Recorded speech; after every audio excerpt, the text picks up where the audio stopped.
تواضعی که حضرت عمر داشت عقل بشریت نمیگیرد.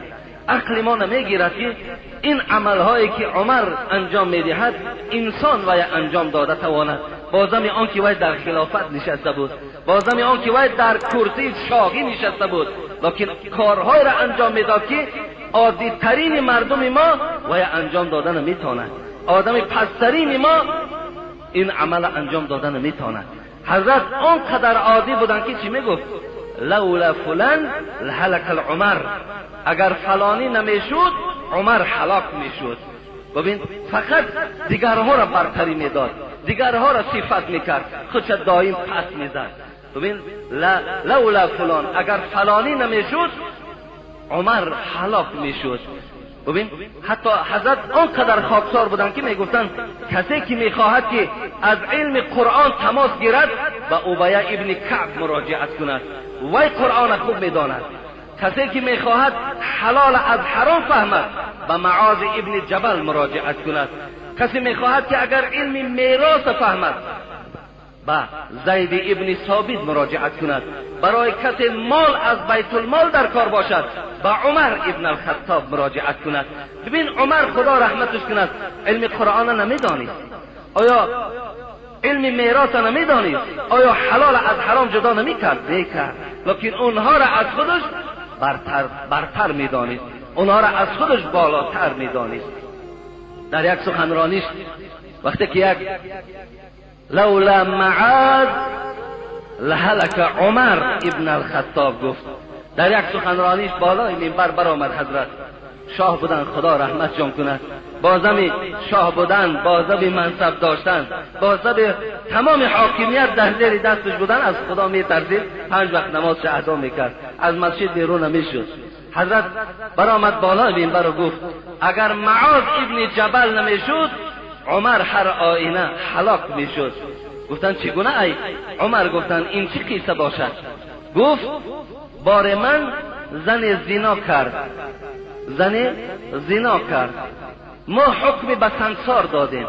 حضرت عمر میگوید ببین زن زنا کرد، ما حکم به سنگسار او را صادر کردیم. حضرت عمر در حکم کردن عدل داشتن، عدالت داشتن. چیزی که خداوند در راست زناکار میگفت حکمش میکرد، چیزی در راست عرق نوش میگفت حکم میکرد، چیزی که در راست جنایت در نزد خدا باشد حتمی حضرت عمر از روی عدل، از روی قرآن، از روی احادیث های رسول اکرم حکم میکردن. در حکم کردن تقبازی نمیکردن، در حکم کردن مبلغ نمی گرفتن، در حکم کردن نمی گفت این بچه دادرم هست، این بچه عمکیم است، این بچه تقایم است، این همسیفم است، این همسایم است. نه والله که در قصه هاش میگذرد تماما خاطر یگان بنده خدا را نمیدید، فقط قانون بالای او جاری میکرد. پاره را برای خود والله که از پاره میترسید، زیرا که رسول اکرم حدیثش حضرت عمر نمیگذاشت که به پاره نزدیک شود. الراشی و المرتشی فی النار، پاره گیرنده و پاره دهنده هر دو در آتش دوزخند. این سخن پیغمبر خدا عمر تماما نمیگذاشت که به سوی خیش و تباربازی و به سوی گویم پاره گیری نزدیک شود. هیچ وقت این سخن خدا و پیغمبر او را نمیگذاشت که به این نزدیک شود. حتی در قصه ها می آید که باره ابو موسی اشعری رضی الله عنه صحابه جلیل القدر پیغمبر بودند. شما تماشا کنید وقتی که بار حضرت عمر خانهش می آید، به خانه خود داخل می شود، نگاه می کند عاتکه زنش، نام زنش عاتکه بودند، عاتکه زنش بالا یک جای نمازی نو نماز می خواند. حیرت دمان گفت، عاتکه گفت این جای نماز از کجا در خانه ما مهمان شد؟ در خانه ما این مالی نو است، اینو کی آورد؟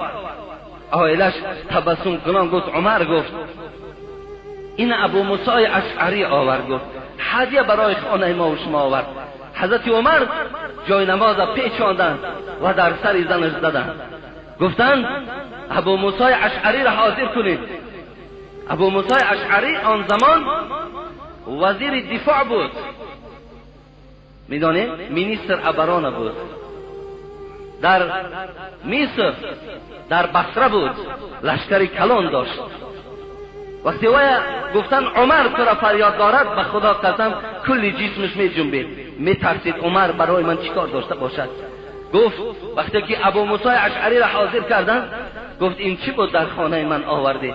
گفت هدیه بود، جای نماز است، هدیه آوردم بالای او، شما خدا را عبادت کنید. گفت به چی خاطر خانه عمر آوردی؟ چرا اینقدر مسلمان فقیر و نادار وجود دارد خانه او نبردی لکن خانه عمر آوردی؟ به چی خاطر آوردی؟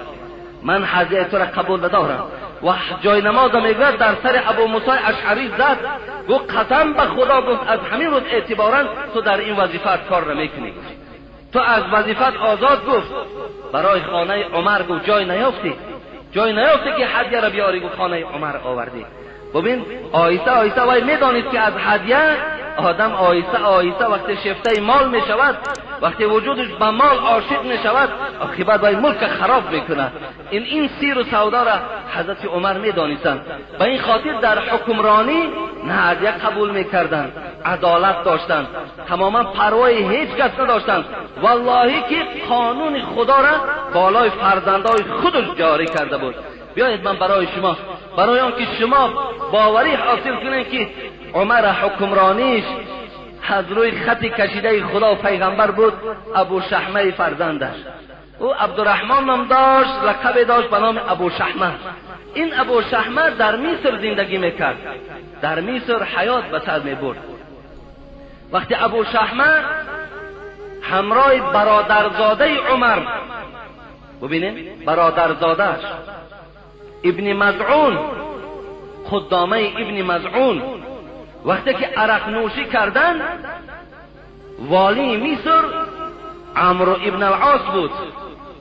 وقتی آوازه آمد که بچه امیر المؤمنین عمر عرق نوشیده است، والی مصر بود، میر شهر بود، فریاد زد بچه حضرت عمر.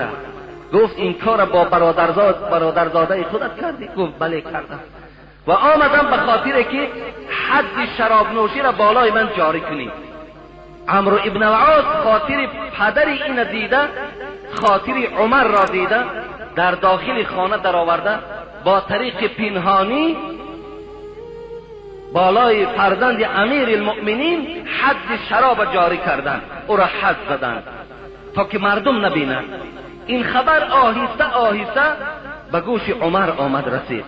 حضرت عمر بسیار ناراحت شدند، گفتند این میر شهر، این والی مصر چگونه به من کار کرده میتواند زمانی که قانون خدا را چه نسبت فرزند من باشد چه غیر او باشد ویران میکند. در حال یک نامه نویسان به عمرو ابن العاص که زمانی که این مکتوب به تو میرسد، فرزند من را همراه برادرزادم به مدینه ارسال کن، روانشان کن. وقتی مکتوب عمرو ابن العاص گرفت، البته مکتوب های حضرت عمر بسیار به سیاست نویسانده میشد، وقتی گرفت سیاست عمر او را فرا گرفت. در حال فرزند حضرت عمر فریاد زد همراه برادرزادهش خدامه ابن مزعون، گفت پدر تو مکتوب روان کرده که من شما را به نزد پدر روان کنم. ابو شحمه میگوید آن چنان گریه کردند پیش والی مصر داد. گفتن به خدا قسم، گفتن بغیر جزا دادن دیگر هیچ کار ندارد عمر. من میدانم که او بالای من باز حد جاری میکند، این دل من گواهی میدهد. وقتی فرزندش آمد نزد حجره پدرش، نزد جای کاری پدرش، جایی که پدرش می نشست و حکومت مسلمان ها را پیشبری میکرد، در نزد دروازه عمر 3 روز می ایستد قبولش نمی سازد. 3 روز. این عدالت ببینید، ببینید باور کنید فرزند ما و شما بیرون میبرد، کمتر هوا سرد باشد دویده از دنبال اون میرویم که در اون خانه درا که یک مهربانی میکردید.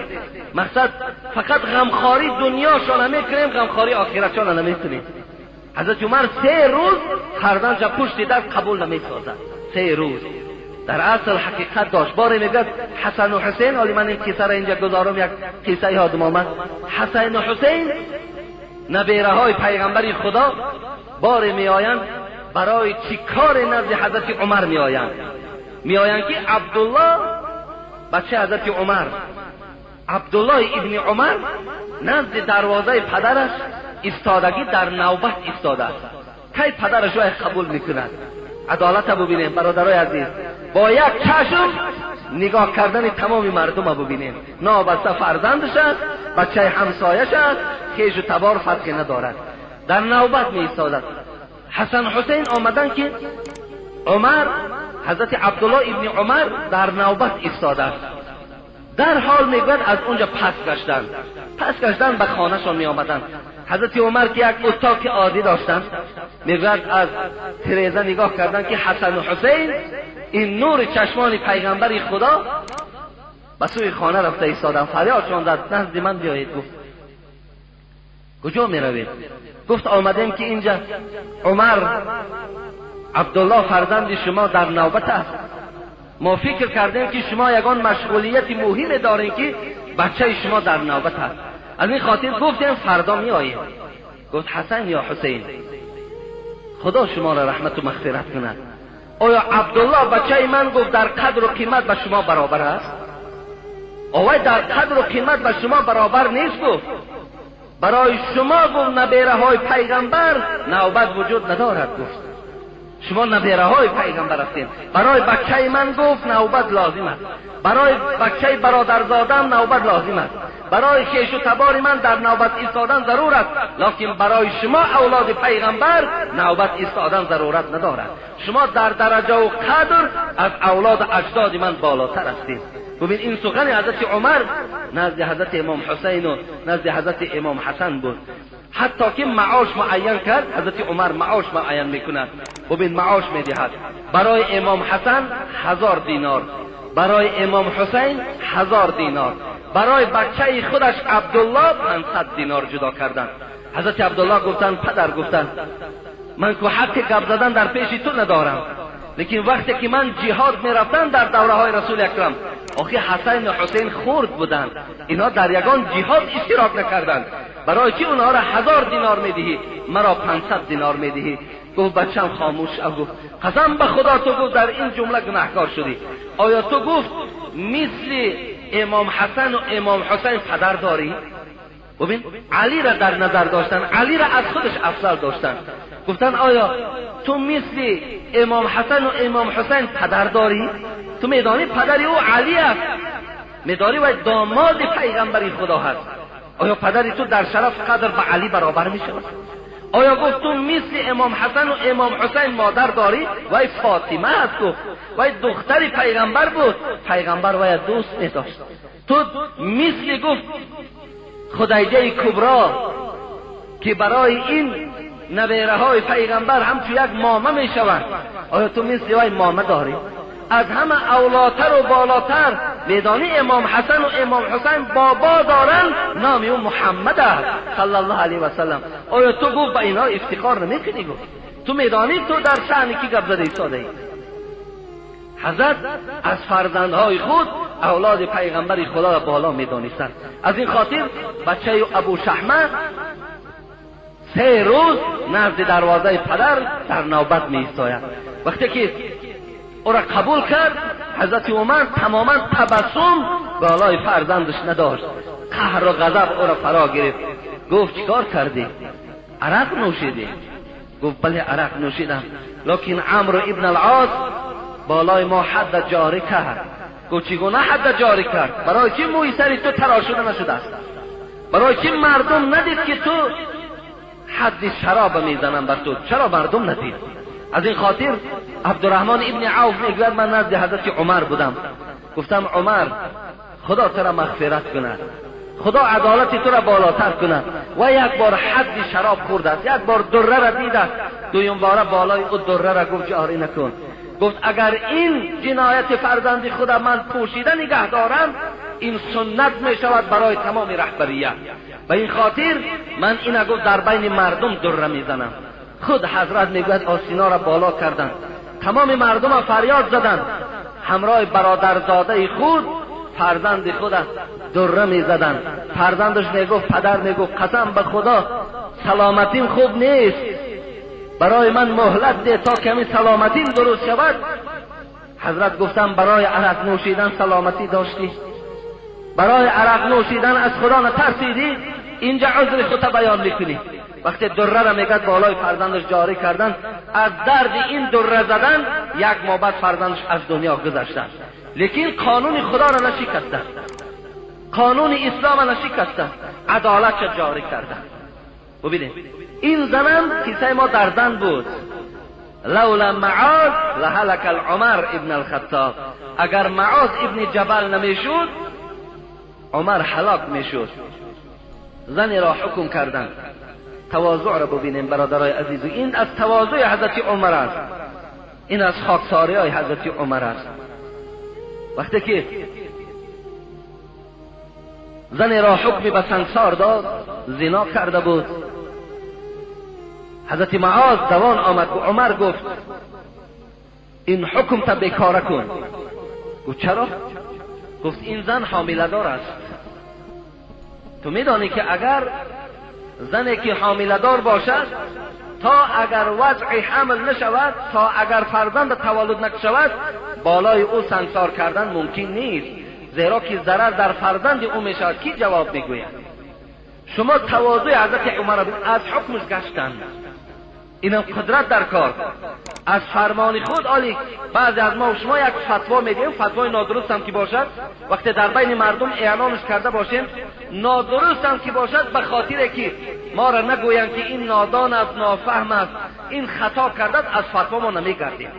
بگذارای ضرری در جامعه هم که رساند، لیکن ما قدر خود ما پس نمیکنیم. حضرت عمر از فتوای خود چکار کرد؟ حکم برآورد که اگر معاذ نمیشد هر آینه عمر هلاک میشد و این سنگسار از بالای این زنی حامله دار بیرون کردن. بار دیگر چی گفتن؟ بار دیگر گفتن لولا علی لهلك عمر ابن الخطاب. اگر برادرم حضرت علی نمیشد عمر هلاک میشدن. این چی معنی دارد؟ بار زنی را میگوید باز ویم دستی به زنا زد. حضرت حکم کردن که وی سنگسار کنید در پیش چشم مردم. وقتی که حکم صادر شد زن حاضر کردن. حضرت علی میگه دوان به نزد حضرت عمر آمدن، گفتن عمر گفتن این زنی که تو حکم به سنگسار کردی، این اول این که وی عقل ندارد، وی دیوانه هست. گفتن اگر زنی که دیوانه باشد بالای او حکم جاری کردن این عین بی عدالتی است، وای شما گناهکار میشوین. حضرت عمر درو از حکمش گشتن، گفتن اگر عمر نمیشد هر آینه حضرت عمر چیکار میکردن؟ هلاک میشدن. برادرای عزیز و گرامی ببینین تواضع حضرت عمر ببینین. با این قدر اینجا یک جای عجیبش همین است، با این قدر مال و ملک، با این قدر حاکمیت، با این قدر منصب بلند، حضرت تواضع داشتند، آدم خاکسار بودند. بیایید ما و شما در برابر بعضی از مردم خودمان یا مردم بیرون از خودمان عملهای حضرت عمر رضی الله عنه را مقایسه کنید.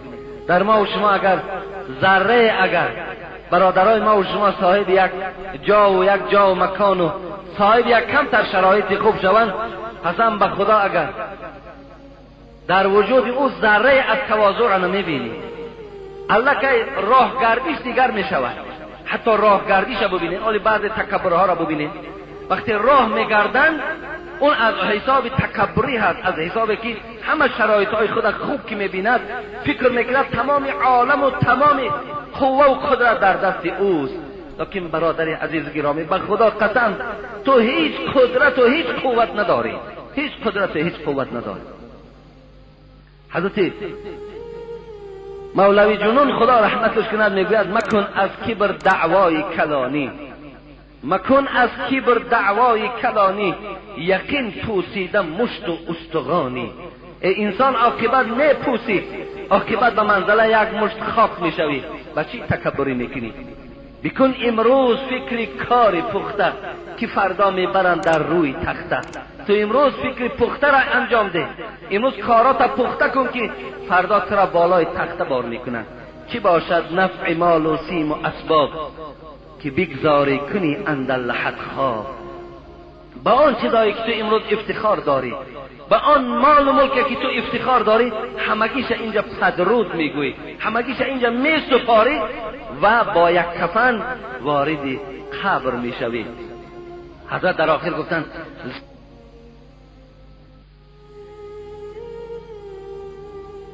ز تو عاجزتر مظلومتر نیست، دریغا که تو را از خود خبر نیست. افسوس که تو خبری خود نداری. و خدا میگوید از تو در عاجزتر، از تو در مظلومتر نیست. برادرای عزیز و گرامی، خداوند در قرآن در سوره اسراء میگوید ولا تمشی فی الارض مرحا. ببینید من از سوره لقمان مثال آوردم. حضرت لقمان بچه‌ش هم این سخن گفته بود ولا تسعر خدک للناس ولا تمشی فی الارض مرحا. حضرت لقمان اول بچه‌ش چی گفت؟ فرزندم گفت هر کی صاحب دولت و منصب میشوی، هر چی اگر شرف قدر بلندم کی شود، بالای مردم با چهره ترش نگاه نکن، همیشه در چهره خود تبسم داشته باشی، بنده های خدا را خوب قبول کن. گفتن ولا تمشی فی الارض مرحا، در بالای زمین خدا خرامان خرامان راه نکن. مقصد تکبرانه کیتوف جنباندن، میان جنباندن، خواب دستها را گویم که هر زیل کردن مثل تکبران، این چنین راه نره. در دیگر آیت قرآن ببین تکبران چی میگه خدا؟ ولا تمشی فی الارض مرحا.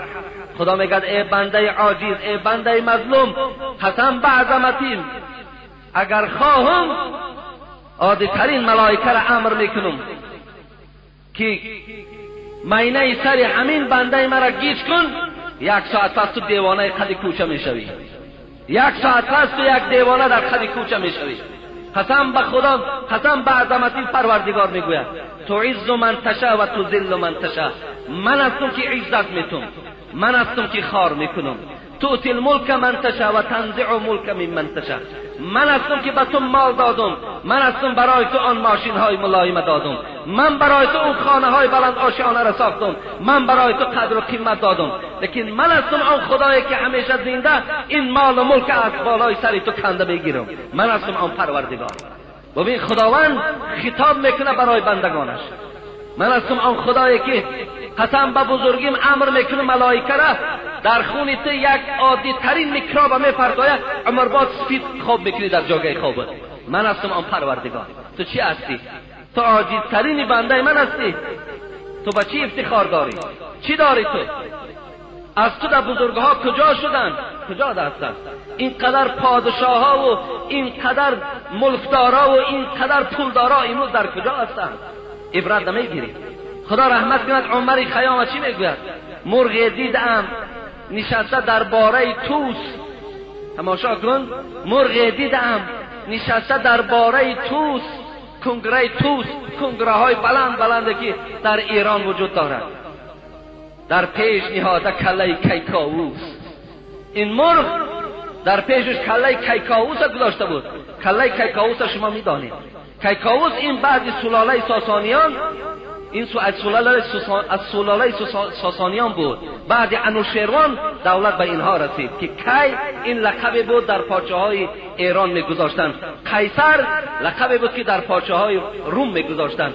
این کیکاووس بود و کیکاباد بود و اینا پادشاهای بودند.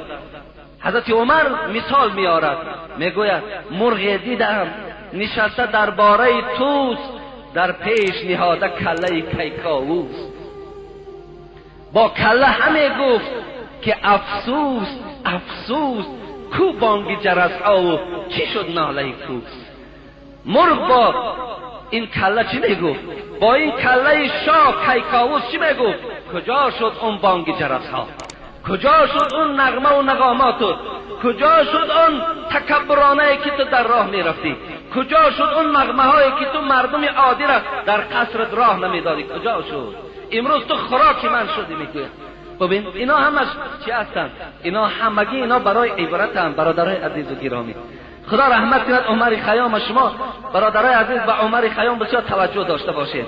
عمر خیام بسیار مصرع‌های عبرت آمیز برای همه طایفه میگوید. آن قصر که بهرام در او جام گرفت، بهرام میدانید این هم یکی از پادشاه‌های هستند. همین قدری که از به خدا گذاشتن، خدا را نشناختن. آن قصر که بهرام در او جام گرفت، میگن آن قصر بهرام من برای شما در مصرع‌های شیرین غنجایش نمیدهد که وصف کنم چگونه قصر داشت. در اون داخل او جام میبرداشت، اون می می نوشید، اون نغمه و نغامات میکرد. آن قصر که بهرام در او جام گرفت، آهو بچه کرد و روبه آرام گرفت. اون قصر میگوید از سر بهرام چی شد؟ دور شد. این قصری که بهرام در اونجا افتخار میکرد، اونجا در نغمه و نغامات میکرد، عاقبت خانه آهو شد. عاقبت روبه ها در اون داخل رفته چیکار کردن؟ الچه میگذاشتن، بچه میکردن. اینم برای ما و شما چی هست؟ این مصرع‌های حضرت همگیش عبرت هستند. دادرای عزیز و گرامی، حضرت عمر تواضعش من برای شما بیان دارم که ماها عبرت گیریم.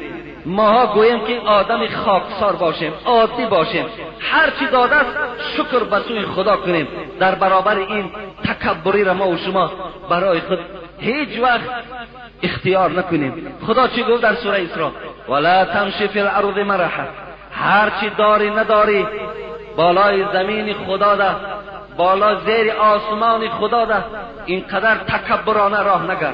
ببین در دوامش چی گفت؟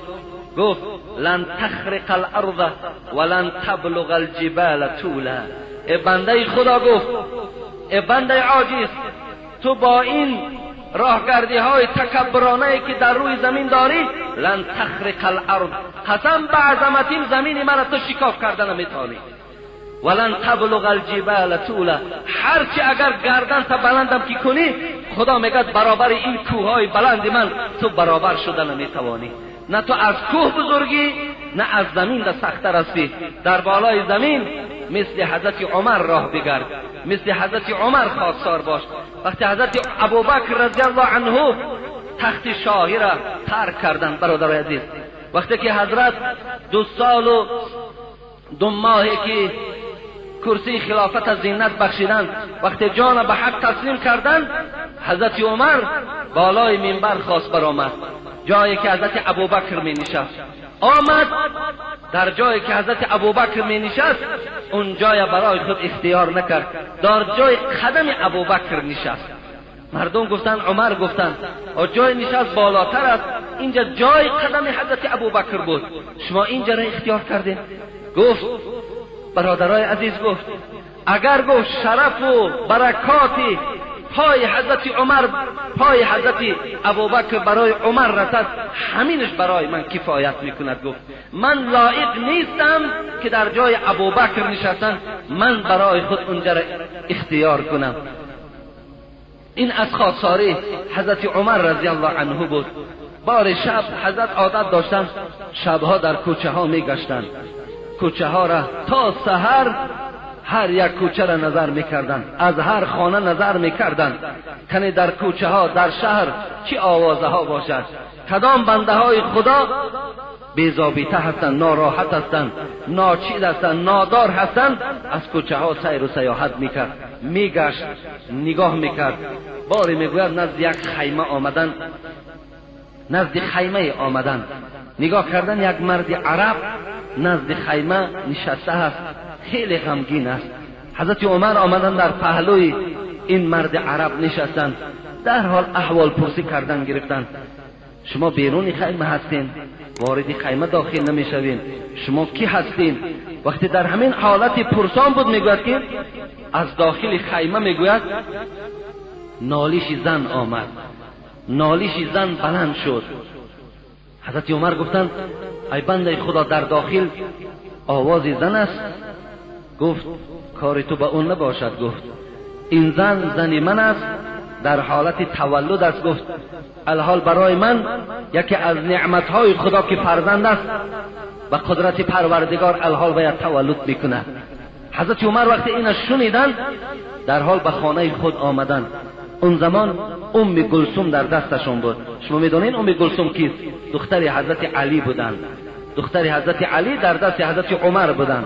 حضرت عمر با زمان که خسور پیغمبر خدا بود، حفصه دخترشون در دست رسول اکرم بود، با زمان داماد حضرت علی بودن. گلثوم در دست حضرت عمر بودن. عجیب بود. یک وقتی که خواستگاری رفتن به خانه حضرت علی، ام کلثوم خواست که در نکاح خود درآرد. ام کلثوم گفت که من در نکاح عمر نمی درآیم. گفتن چرا نمی درآیی؟ گفت خوراکی که عمر میخورد من خوردن نمی توانم. در حالت خلافت حضرت نان میخورد که باید روغن نداشته باشد. اگر نانی که روغن میداشت میگفت این دو خوراک میشود. من هیچگاه ندیدم پیغمبر خدا دو خوراک خورده باشند. ولی امروز در مردم ما و شما آنقدر اسراف بسیار شده است که دو خوراک یک طرف، سه خوراک و چهار خوراک و پنج خوراک میپزیم. اینم از جمله سنت های پیغمبر خدا نیست. حضرت عمر گفتند من میدیدم پیغمبر خدا را وقتی دو خوراک در پیش می آوردند یک خوراک میخورد، خوراک دیگر را به کمبغل ها میداد، خودش هیچ وقت تناول نمیکرد. حضرت عمر هم نانی که روغن میداشت میگفت این از دو خوراک عبارت است، هم آرد است هم روغن است و یا تناول نمیکرد.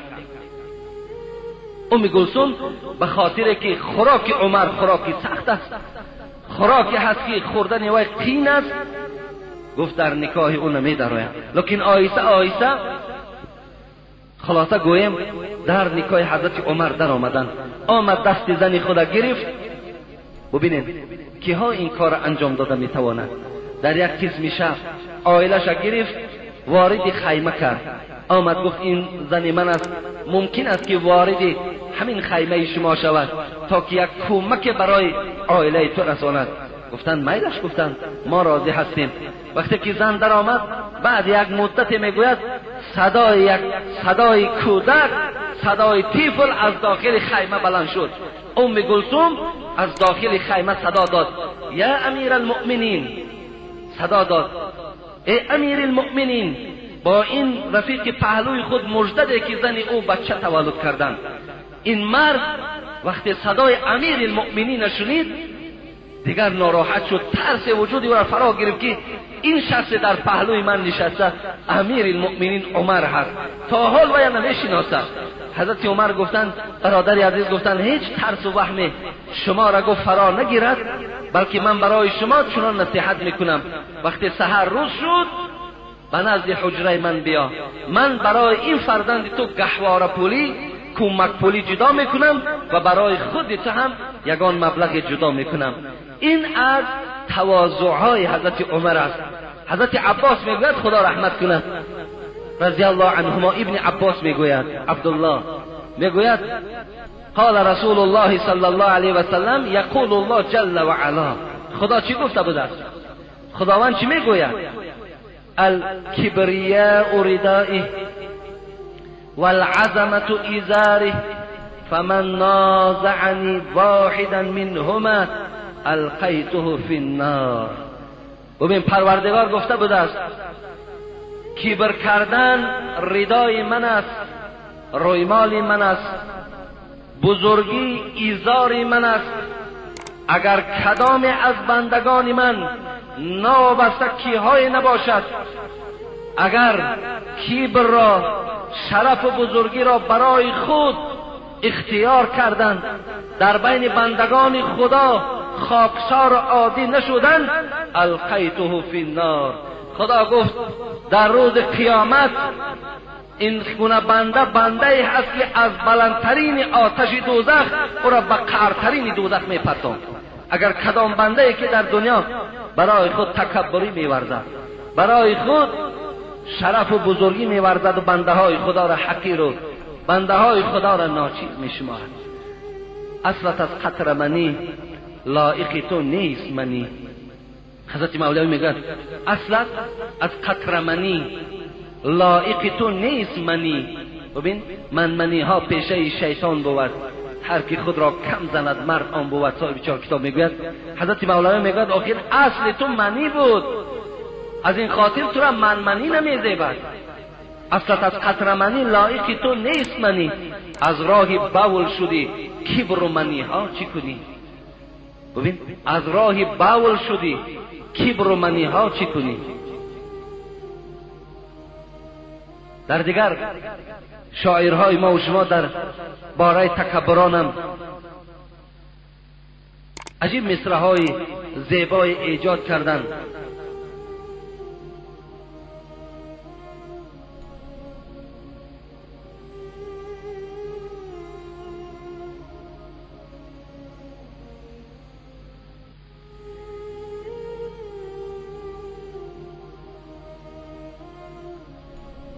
و این بود از تواضع‌های حضرت عمر رضی الله تعالی عنه که بار حضرت از خانه بیرون شدند. بناگاه میگوید در خانه صدای گریه بود، صدای گریه بود. وارد خانه شدند، نگاه کردن یک مادر همراه فرزندان خود و این فرزندها در پیش مادر گریه دارند و نزد فرزندها یک دیگ گذاشته شده است که دیگ می جوشید. حضرت عمر گفتند این کودک ها بهر چی می گریند؟ گفت اینها گرسنه ماندند، اینا چیزی نیست که برای اینها ما از غذا تأمین کنیم. گفت در دیگ چی داری؟ گفت در دیگ یک مقدار آب هست می جوشد. برای فرزندها یک تسلی دل گفته ایستادم که الحال خوراک میپزد، الحال خوراک میپزد، شاید که مانده شوند خوابشان برد. حضرت عمر میگوید خیلی ناراحت شدن، همراه غلام خود اسلم بودند. آمدن میگوید با بیت المال یک مقدار آرد و یک مقدار روغن و یک مقدار خرما و یک مقدار مبلغ و یک مقدار لباس گرفتن و در یک خوابچه گویم انداختن و برای غلام خود اسلم گفت اینا بردار در پشت من گذار. گفت اسلم گفتن، عمر گفتن خوب میشد که اگر اینا در پشت من میگذاشتی تا که من میبردم. گفت اسلم گفت این احوالی که در رعیت من است و من در قیامت از مسئولیت این مردم پرسیده میشوم، از این خاطر میخواهم آن چیزی که کمبوده که در مردم من است اونها را همگی با بار پشت خود با دست خود انجام دهم. میگوید برداشتن آمدن به خانه این مادر آمدن. حضرت عمر میگوید خود میگوید در این دیگ میگوید خوراک میپخت، از بس که ریشی خیلی کلان داشتن زیر این دیگ میگوید آتش می افروختن، توف می زدن. اسلم غلامش حکایه میکند که من می دیدم که از زیر هر یک کار ریش حضرت عمر دود می برآمد، لکن حضرت همونجا نشسته و این خوراک پخته کردند و برای این فرزندها دادند. وقتی فرزندها میگد خوردند، سیر شدند، یک تبسم و خنده وقتی این فرزندها را فرا گرفت، حضرت عمر میگوید این خانه را ترک کردند. گفتند اگر این کودک ها در چهرهشان تبسم پیدا نمیشد قسم به خدا از این خانه من بیرون نمیشدم. یعنی زمانی که من اینها را گریان دیدم مسئولیت من همین است که باید که اونها را من خندان کنم. این بود از آن تواضع هایی که حضرت عمر رضی الله تعالی عنه داشتند. یعنی این چنین گویم خاکساری ها و کارهای عادی که حضرت عمر داشتن خیلی زیاد است. من اینجا صحبت خود من خاتمه میبخشم به خاطر که یک اعلان است به سمع شما میرسانم و خدا خواسته باشد جمعه آینده انشاءالله من از بعض خدا ترسی حضرت عمر و اگر وقت گنجایش دهد از وفات او برای شما حکایه میکنم. به همین انشاءالله میگذاریم باز به قصه های حضرت عثمان علیه السلام داماد پیغمبر خدا که چگونه اون قسم حیات و فعالیت داشتند تا که ما و شما به حیات اونم باید که شناس شویم. برادرای عزیز و گرامی، دیروز در مرکز اسلامی مجلس بود که ما در این مجلس اشتراک داشتیم و تمام نماینده های حکومت هم اشتراک داشتند که تا نصف روز این مجلس ادامه کرد. فقط موضوع از دو چیز عبارت بود که ما را وظیفه‌دار کردند که اینها را به گوش مردم رسانید. یکی انتخاب شخصانی که در شورای علما باید همیشه شرکت ورزند، از چند نفر باید عبارت باشند، کیها باید باشند. دیگر موضوعی بود که چند بار ما هم به خاطر امن و امنیت، به خاطر یکدیگر فهمی این موضوع ها را در بین شما مطرح کرده بودیم. موضوع دوم عبارت از این بود که امروز در جامعه تاجیکستان به غیر مذهب امام ابو حنیفه، اگرچند که ماها همیشه قید کرده بودیم که 4 مذهب، چه حضرت امام ابو حنیفه، چه حضرت امام شافعی رحمت الله علیه، چه حضرت امام مالک و چه امام احمد حنبل، 4 مذهب اهل سنت و الجماعه هست. هر کسی که در اینها داخل شود یعنی جرم نیست، گناه نیست و هیچ کس حق ملامت او را ندارد. مثلا هر کس از همین مذهب ها هر کدام این اگر انتخاب کند برای یگان جرم و گناه نیست که تو از مذهب شافعی هستی یا تو از مذهب امام مالک هستی، تو از مذهب امام احمد حنبل هستی. یعنی هیچ جرم نیست، گناهی نیست، جنایت نیست، یگان خجالت هم نیست، یگان شرمندگی هم نیست.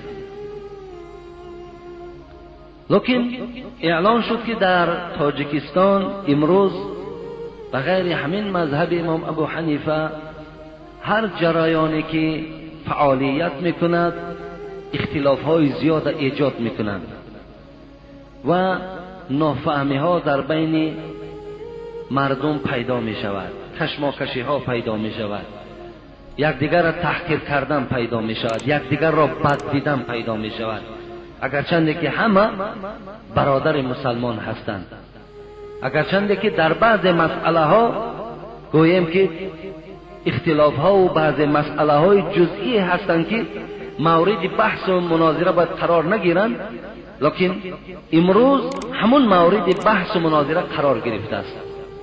از آن جمله درباره آمین بلند گفتن، درباره دست ها را بالای سینه گذاشتن، چی پایه های کشاد گذاشتن، چی دیگر جریان هایی که امروز فعالیت دارند، چه از شیعه ها، چه از نصرانی ها، چه از زردشتی ها، چه از با احمدیه گفتگی باز یک گروه دیگر برآمده است، چه از حزب تحریر و دیگر چیزهایی که روز به روز در جامعه ما و شما مثال پیدا شده ایستادند، یک گویم که مورد نگرانی قرار گرفته است. فقط مقصد این بود که برای تمام شماها ما گوشزد کنیم که همین آرامی تاجیکستان همه ما با دندانهامان داشته نگه داریم، کار کنیم که همین آرامی که امروز خدا برای ما نصیب کرده است، این لطف خدا بود، این خدا دادی همین مردم تاجیکستان بود که الله در یک مدت کمی به واسطه این مردهای عاقلی که سر مذاکره نشستند، خب با یکدیگر امضا کردند و امروز این صلح و صلاح را خداوند در تاجیکستان ما فراهم آورده است. همین از دست ما و شما نرود. مقصد از داخل مسجدها باز جنگ و جنجال ها بیرون نشود. برادرای عزیز و گرامی، من همیشه گفته بودم، باز میگویم، مذهب من مذهب آرامی هست. مذهب من، رویش من این است که نمیخواهم که والله که در تاریخ، در صحیفه های دعوت من یگان نقطه سیاه گذاشته شود که فردا بعد از سر من گویند که با فتوای حاجی میرزا یا با دلالت حاجی میرزا فلان جوان مثال یک مشت خورد، یا فلان جوان کشته شد، یا فلان جوان مثال دشنام خورد. این من برای خودم به خدا قسم اختیار نکردم. همیشه میخواهم در شما بهترین اخلاق باشد، بهترین گویم تربیت در شما باشد، یکدیگر را حرمت و احترام کنین، به قدر یکدیگرتان رسید، یکدیگر تا دوست داریم چگونه فرزند پدرتان دوست می‌دارید. فقط مقصدم به خدا همین عبارت است. اون دینی که خدا نصیحت اعلان کرده است میخوام همون نصیحت در شما رسانم، دیگر هیچ مقصد هیچ غرض ندارم. ما نیز به این کلمه زیبای آمین برادرای عزیز و گرامی تسلیم هستیم. آمین کلمه زیبا هست. آمین این سنت پیغمبر خدا هست. من بار هم در اطراف آمین تحقیر نکردم. کلمه آمین حتی که هیچ وقت این زبان ما هم نمیگردد که نسبت آمین یگان سخن بد گویم، لیکن این قدر میگویم که امروز همین مردم درک کردن نمیتونند. مردم همین قبول کردن یا نمیخواهد یا قبول کردن نمیتواند. لیکن آمینی پستم معنای اون ندارد که بنده های خدا در راه غلط رفتند. آمینی پستم سنت است. زیر ناف داشتنی دستم سنت است. 4 انگشت بین پاها را گشاد گرفتنم اینم از سنت حبیب خداست. یعنی اینها هم روش غلط نیستن، اینها هم نادرست نیستن. از این خاطر جوانای عزیز و برادرای مهربان، آن چیزی که در ما و شما هست، اگر قسم به خدا چیزی که به ضرر جان شما باشد، به ضرر جان شما باشد، اگر شما به سبب کردن او فردا پیشگاه خدا در خجالت مانیم، قسم به خدا که من از او خودداری کردن نمیتونم. من برای شما را آشکارا میگویم، لیکن این چیزی هست که برای شما خطر ندارد. این چیزی هست که اگر انجام شم که نتیجه در پیش خدا شما گناهگار نمیشوید. لیکن از همه چیز مهم امروز برای ما همین است که آرامی را ما و شما همیشه آرامی مانا چکار کنیم؟ محافظت کنیم. به قدر آرامی ها رسیم، به قدر این شرایط ها رسیم. دادرای عزیز، روز به روز ببین مسجد ها را تماشا کن، بهبودی ها را در مسجد های ما و شما، در حیات ما و شما تماشا کنین. این باید هر یک انسان بها دهد. از این خاطر همه شما برادرای ما هستین، همه شما را ما دوست می‌داریم. فقط کار کنین که در بین مردم اختلاف ایجاد نکنین، مردم پراکنده نکنین، مردم ایراد نگیرین. جوانان چی میگویند؟ نزد من یک گروه یک جوان است میگوید اگر تا دست در بالای سینه نباشد نجات نیست. برادر عزیز، تو حالی کلمه نجات نمیدانی چیست؟ تو بیا برای من فهمم که نجات در کجاست.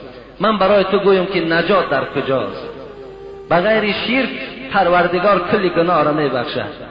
اگر دستش بالای سینه‌ش هم نگذاشت، بالای نافش هم که گذارد، قول امام شافعی از گناهگار نمیشود. کشالش ماند، قول امام مالک از گناهگار نمیشود. زیر نافش هم که ماند، گناهگار نمیشود. تا در شرکیات نرود. آدم شرکیات دمیرا توبه نمیکند، انا این آدم خطر دارد. لیکن برای بعضی مسئله های جزئی الله ما و شما را میبخشد. لا تقنطوا من رحمت الله ان الله یغفر الذنوب جمیعا. خدا از بالای 7 طبقه آسمان میگوید ای بندگان من از رحمت من ناامید نباشین، من همه گناه شما را میبخشم. ببین همه الله گناه ما را میبخشد. اگر همین زیر ناف گناه باشد الله میگه من میبخشمش.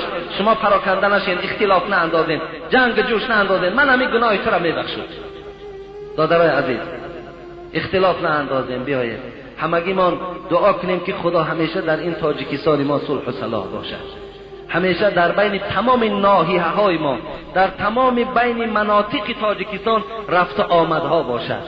ما یکدیگر را دیگر جدا اندازی نکنیم. تو از فلان جا هستی، تو از فلان جا هستی. همه اینها برادرای ما و شما هستند. همه این از مردم ما و شما هستند. از این خاطر اگر در قبط من ایستادگی آدم آن طرزی که ما عبادت میکنیم، اگر عبادت کنین شما هیچ وقت در پیشگاه خدا گناهگار نمیشین. من باز میگویم که چیزی که اگر گناه باشد من برای شما خبر میدهم، لیکن چیزی که گناه نباشد من برای شما همچنان نصیحت میدهم که برادرای عزیز بے پروا باشید. من برای فتوای دادگیم پیش خدا در مسئول هستم، جوابگر هستم. خدا همه شما را در حفظ امانش نگه دارد. آمین یا رب العالمین.